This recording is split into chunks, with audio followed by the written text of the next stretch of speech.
because they're relying on the directors and the actors that they need to make those movies. Because look, Logan was fantastic, Deadpool was fantastic, so I think, and Apocalypse isn't bad. Like, it's not like something where I'm like, oh, this movie could have been way better. But it was a movie that was tolerable. It wasn't as bad as X-Men Wolverine Origins, where I wanted to put bleach in my eyes. That's how I felt.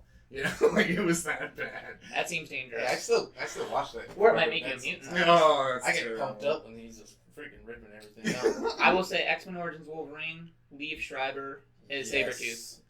Yeah. I will say that too. I love Liev Schreiber's Sabretooth. Like, that is the one thing I take away every time I watch that movie. I'm like, I hate when they try and make solo movies out of characters that you don't give a crap about. But I would watch a solo movie with Liev Schreiber as Sabretooth. That's how good he did as that character. I was, like, super impressed with his acting on that. Alright, so moving on, animation. I think that's another problem that Marvel does have, is the animation department that they have. The only animated movie I ever liked from Marvel was actually Planet Hulk. And that's probably their best animated movie, Yeah. and the reason it's their best animated movie is because they stuck so closely to the source material. That's the saddest part about Marvel animation. Their TV shows, like, they started it, which is kind of crazy. Is they really started the big animation game. You know, I mean, both Marvel and DC have had animation going all the way back to, you know, when they first started their companies, back in even the 60s and 70s, which, you know, back then animation was like stiff and come on, chum, let's save people from bad guys. So, you know, it wasn't always the greatest. But then you got into the 90s with stuff like Spider-Man and the X-Men cartoon. Oh, yeah. I know all of us here could easily hum.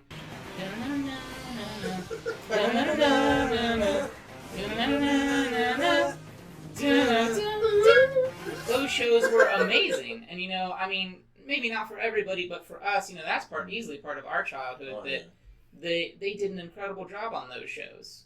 Current Marvel shows, not so much. Yeah, There was a nice period in the 2000s where they did a good job of giving creators control. The Amazing Spider-Man was awesome. The 90s one, yeah. Mm-hmm. Are we talking about It was on Fox Kids. Yeah. This one with, where Osborn had like squiggly lines in there. Okay, No, don't even say squiggly lines. They had dreadlocks. That was weird. Even the way they're drawn in the comics, I don't think you ever interpreted their hair as dreadlocks. Wasn't that part of the series? I think I remember it, where Spider-Man really turned into a giant tarantula. Yes. Okay. And he fights the Punisher. And they edited the Punisher to where he doesn't use lethal rounds. He uses like stun guns and lasers and stuff like that. I remember, because he had like the white boots and he had the bandana. He was like, they did that with all those shows though. And they actually introduced Blade on that, and I was like, how are they going to introduce Blade? But they, instead of blood, the vampires sucked through their hands, and it was plasma. I remember that. Plasma. Morbius was like, oh, that feels good. I was like, look, I'm hungry. Well, see, what's really funny about that, actually, because people actually hate that series. Spider-Man really one? hate that. Yeah. I can see problems with that because you know what I always remember about that show? They reused footage. Yeah. Constantly. Every episode. It reminds me of a Power Ranger. Yeah, totally. You would get probably like, you know, if it was a 20-minute show, 22-minute, which is pretty average for half-an-hour shows, minus commercials, you would probably get 10 to 15 minutes of new footage, and then easily 5 minutes of reused footage, which sometimes wasn't bad because it was Spider-Man swinging through the city. And how many different shots of Spider-Man swinging through the city do you really need to animate? But sometimes he would be in fights with characters that would literally have the same dodge from a laser, like, and you would see that and you'd be like, that happened last episode, but he's fighting somebody different. I like this content they have in it with Madam Web, and because that was actually Stan Lee's wife voicing that. Was that really? Yes. Oh, that's pretty neat. I didn't know that. There was a lot of content Stan Lee actually like had hands on with that show. A lot of times they would cut out the more violent stuff for the children because it was basically for children. And that was big with Fox Kids back then too. With a lot of their shows, they did that. And the actual time they actually like kind of pushed the envelope is when the Symbiote series started, with Venom actually meeting Carnage and everything else, and they actually had Cassidy in the jail cell and stuff, and they were talking to him, and they actually hinted at him being a serial killer. So I was just like, wow, they're gonna pull the trigger on this. And then the next year that was canceled. Could that be the reason? Maybe. The thing about Marvel animation is they don't believe they have to have it. They're like, we've got comics. If you wanna watch anything, just read our comics. Yeah. While DC makes some pretty dang good animation. DC overall, they do animated the best, of the comic book companies. Best, yeah. I think if you look at Marvel, they do live action the best, but DC's got their animated game on point. The thing about Marvel, I know you guys like Planet Hulk. I liked Hulk versus Wolverine. It was pretty decent. It was decent. All right. I liked how they mixed in a little the Weapon X program into it and stuff like that. Because I love X-Men. X-Men's like my go-to thing. Because the '90s, the cartoon was Deadpool. Yes, and Deadpool. Yeah. But the most amazing thing about animation is it doesn't cost as much as movies, but it's more time. I think that's why Marvel doesn't do it, because it's just a lot of time. Yeah, I think when they're really trying to focus more on their live action stuff, they kind of think of the animation as secondary. I think they almost use the animation as a commercial, because not only does it their animation stuff now aims more towards kids, which kind of stinks for people like us. But I guess in a way it's understandable from a business perspective why they do it, because they're trying to get kids, and they're also trying to get adults related to kids who might have kids themselves, or who watch things with, I have nephews. If I were to sit down and watch something with them, I don't need convincing, but somebody like me might. So it's understandable. Have you guys ever seen, so the big 2000s series, there were 3 series. They did Wolverine the X-Men, Spectacular Spider-Man, and Avengers the Earth's Mightiest Heroes. Yeah. Did you guys watch any of those? Yeah, I've watched Earth's Mightiest Heroes. Now, those were all really good.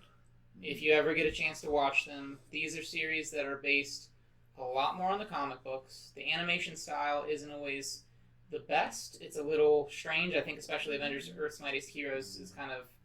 the characters' models are oddly shaped and stuff. But the writing is so good that you completely forgive that. So I think, that was kind of their heyday, but again, that was before they got big into the live action. And I think once they got into the live action, like you were saying, they focused less on it. They ended up turning to Avengers Assemble and Ultimate Spider-Man, Guardians of the Galaxy. Now all of their animated shows are basically based off of the live action movies, which isn't terrible, but just doesn't seem to work as well. That one night I texted you because I was recording the Drake Bell Spider-Man voice thing. And I was like, they did a crossover with Jesse from Disney Channel. I remember that because you were so perturbed. You couldn't believe angry. I was watching it and I was like, wait, I know those voices. And they're like, Jesse, I was like, did they seriously add Jesse into an animated Spider-Man show?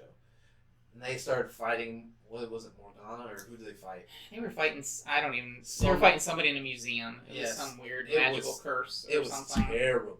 It was it Halloween? Yes, it was a Halloween special. Yeah. And I was like, please, who just thought this episode together? I'm like, who just was like, yeah, this sounds good, crossover Spider-Man with Jesse.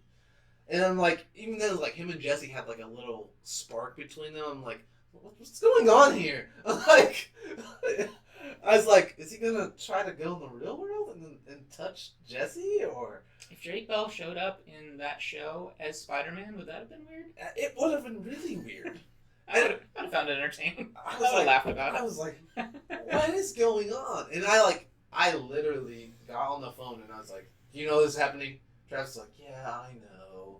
Trying to console me. It was a text. The phone, and yeah, you could easily figure out my inflection. Like, yeah, it did. Oh. Sorry.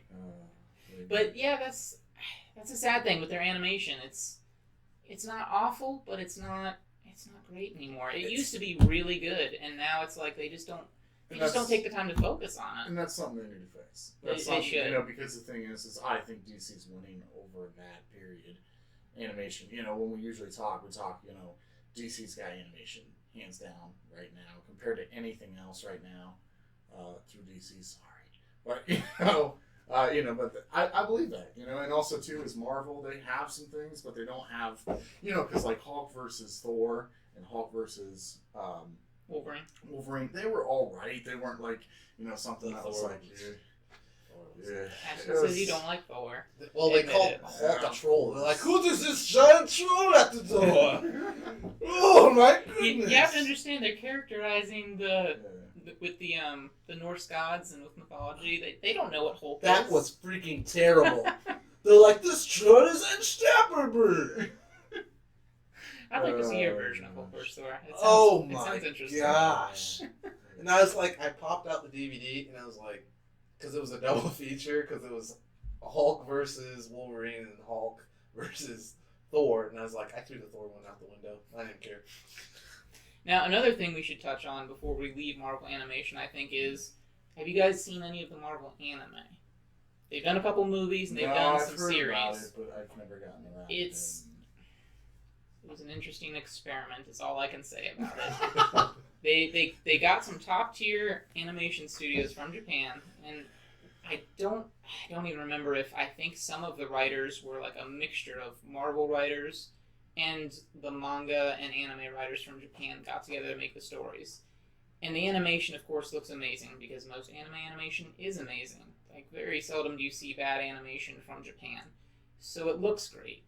But story-wise, it's just what you would expect from any traditional anime, unfortunately. Not even a Marvel story. It's very, very long and drawn out and just very, very thought-provoking in a way that's unnecessary, where you're looking for at least some action comedy. You're sitting there trying to understand the emotional spectrum of vampires with Blade and like I said, it was an interesting experiment on Marvel's part, and I do exactly. Oh please! Don't worry, I'll let you borrow it. No, sounds terrible. Yeah, I like that Marvel takes those chances, but at the same time, I kind of feel like sometimes they do that just for the business side of things, because they're like, hey, we can reach another audience with this. And they, sometimes with that stuff, don't take the time to stop and think, sure, you can reach another audience, but try and do it well. Like, don't just try to reach another audience. Take the time to, put the effort in, put the work in. Did you like the Thor trailer? I liked the Thor trailer. I'm actually more excited for this Thor trailer than I was for the last two. Because the first one kind of felt like it was rushed, like it was with, trying to get to the Avengers. Number two, Dark World, just, we already touched base on pretty much how we thought about Dark World. But this one, I actually liked it.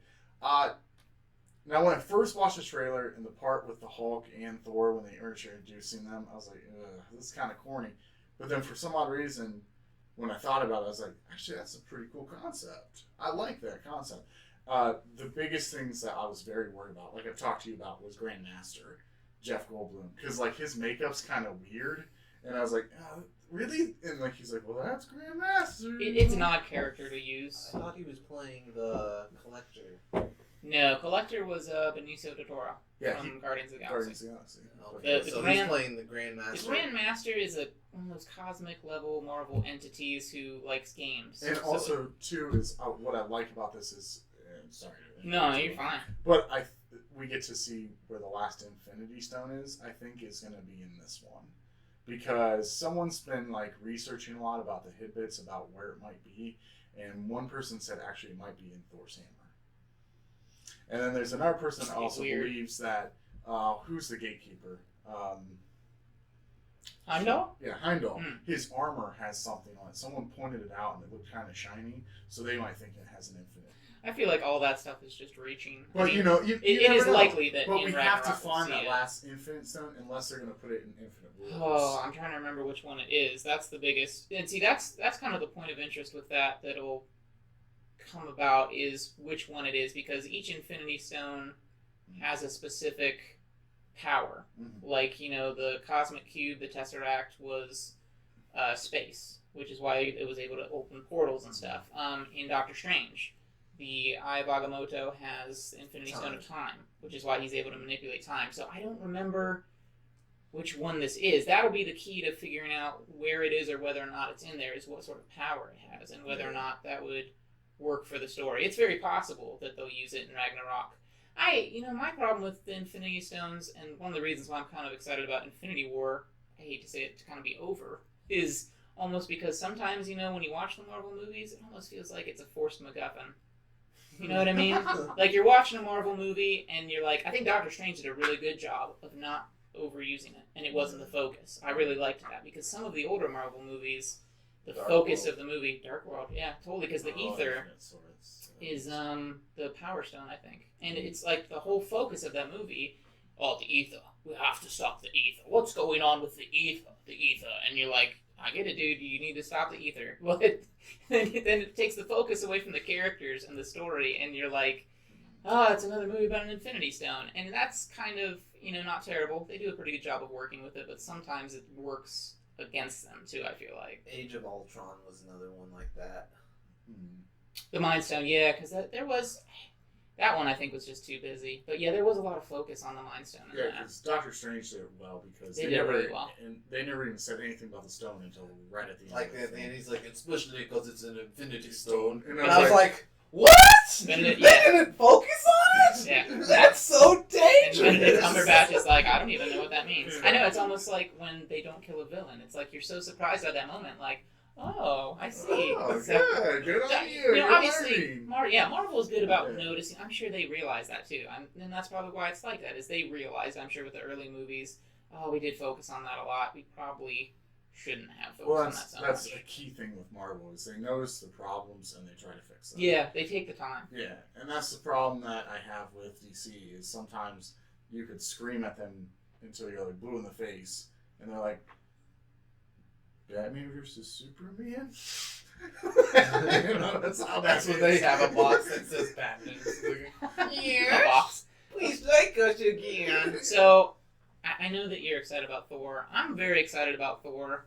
I think it looks good. You're not, because you don't like Thor. But let me ask this, even though you don't like Thor, do you think that the other things... Is there anything else in the trailer that interests you? Like, do you see the Hulk stuff and think, that could be neat? Nothing interests me except for Loki.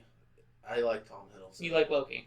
And that part where he's actually like twirling the blades when he's walking, I was like, I want to see what he does with them. I know, right? But at the same time, like, as soon as they pick the director, he's a comedic director, and at the beginning of this movie, you can tell there's going to be tons of jokes, which I do not like that all that well in superhero movies. I like jokes that like keep progressing in the movie, but if they're trying to make this more a comedy, which I feel they are going to try, because the guy, doesn't he direct Flight of the Conchords? And it's Taika Waititi, and yes. I think he did the vampire movie that was a reality show comedy about vampires.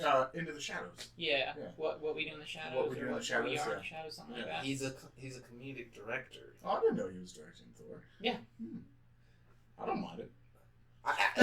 See, you guys. You gotta give him a chance at least. That's what I always do. Is he is a director, but I give them chances at least. That's why I haven't said anything. We'll talk about it in DC Talk about Zack Snyder. How I feel with that. But I waited for Zack Snyder to do Man of Steel before I said anything, because it's like, look, he's done all these other genres. He'll finally do a superhero movie. We'll see how he does it. No, this is not his first superhero movie. The one that you hate.